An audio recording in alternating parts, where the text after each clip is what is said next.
নিজের কাছে যত্নে রাখবেন ভেবে স্ত্রীকে ইতালি নিয়েছিলেন হবিগঞ্জের যুবক মুস্তাক আহমেদ, কিন্তু সেই আশা আর পূরণ হলো না তার। স্ত্রীর কাছ থেকে সুখের বদলে উল্টো পেয়েছেন প্রতারণা আর অপমানের যন্ত্রণা। মাত্র ৯ মাসের মাথায় স্ত্রী চলে গেছেন তাকে ছেড়ে। কোথায় আছেন, কার কাছে আছেন সেটিও স্পষ্ট নয়। মোবাইল ফোনে স্ত্রী জানিয়েছেন আর ফিরবেন না তিনি, নিজের আপন ঠিকানা খুঁজে নিয়েছেন। মুস্তাক আহমেদ স্বপ্নের ইউরোপ পৌঁছাতে গিয়ে পার করেছেন অন্তত ১০ থেকে ১২টি দেশ। অবৈধ পথে ২০০৭ সালে দেশ ছাড়ার পর ২০১৪ সালে ইতালিতে পৌঁছান। ২০১৭ সালের এপ্রিলে পান সেখানকার বৈধতা। এরপর দীর্ঘদিন পর দেশে ফিরে ২০২২ সালের ফেব্রুয়ারিতে বিয়ে করেন হবিগঞ্জ শহরের নাতিরাবাদ এলাকার রীতা আক্তারকে। পারিবারিকভাবেই বিয়ে হয় তাদের, আর দুজনের মধ্যে শুরুতে ছিল পরিপূর্ণ ভালোবাসা। ভালোবাসার মানুষকে পাশে পেতে মুস্তাক স্ত্রীকে ইতালি নেয়ার উদ্যোগ নেন। ভিসা প্রক্রিয়া সম্পন্ন হয় ২০২৩ সালের জুনে, আর সেপ্টেম্বরে স্ত্রী রীতাকে নিয়ে পাড়ি জমান ইতালির পথে। সেখানেও শুরুতেই সব কিছু ছিল স্বাভাবিক, কিন্তু ৯ মাসের মাথায় চলতি বছরের ১৭ জুন রাতে সব কিছু বদলে যায়। সেই রাতে বাসায় ফিরে স্ত্রীকে খুঁজে পান না মুস্তাক।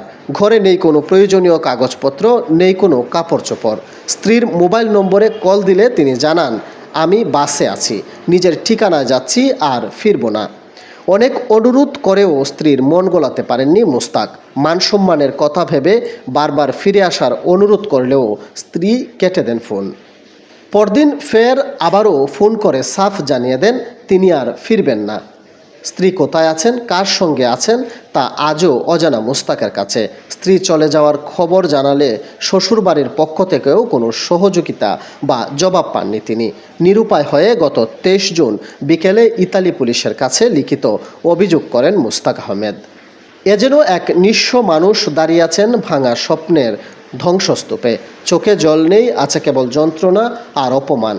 প্রবাসী নিজের জীবনের বড় একটা অধ্যায় যিনি কাটিয়েছেন পরিবারের জন্য, সেই মানুষই আজ নিঃসঙ্গ, প্রিয়জনের কাছে প্রতারিত। সেপ্টেম্বরে আমার বউরে আমি আমার কাছে আনছি। আনার পর ৯ মাস আমার সাথে সে সংসার করছে।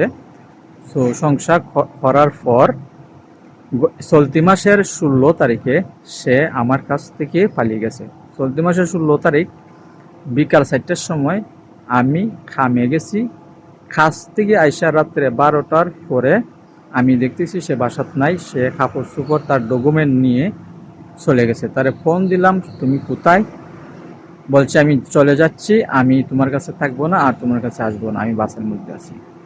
তারপর তার আমি ফ্যামিলিরে জানাইছি, ফ্যামিলি বলছে আমরা দেখতেছি করে, আর তারা আমার সাথে যোগাযোগ করে নাই। আমি অনেক যোগাযোগ করছি, তারা আমার কথার উত্তর দেয় নাই। সে তারপর আমি তারে আবার একটা SMS দিছি, বলছি ১ সপ্তাহের ভিতরে চলে আসো, কেউ জানে না, কেউ শুনে না, ইজ্জত মাইরো না। সে আমার উত্তর দিছি, আমি তোমার কাছে যাব না। পরবর্তীতে আমি আমার মানে দায়িত্ব বাঁচানোর জন্য তারে আমি দেশের পুলিশের কাছে গেছি। যাওয়ার পর পুলিশে বলছে তুই কি তারে কল দিছ? আমি বলছি হ্যাঁ আমি তারে কল দিছি। সে বলছে আসবে না, আজকে গত ১ সপ্তাহ হয়ে গেছে। এখন আমি কি করতে পারি? তখন দেশের পুলিশে বলছে দেশের আইনে আছে, সে যদি চলে যায় তার দায়িত্ব, তোর কোনো দায়িত্ব নাই।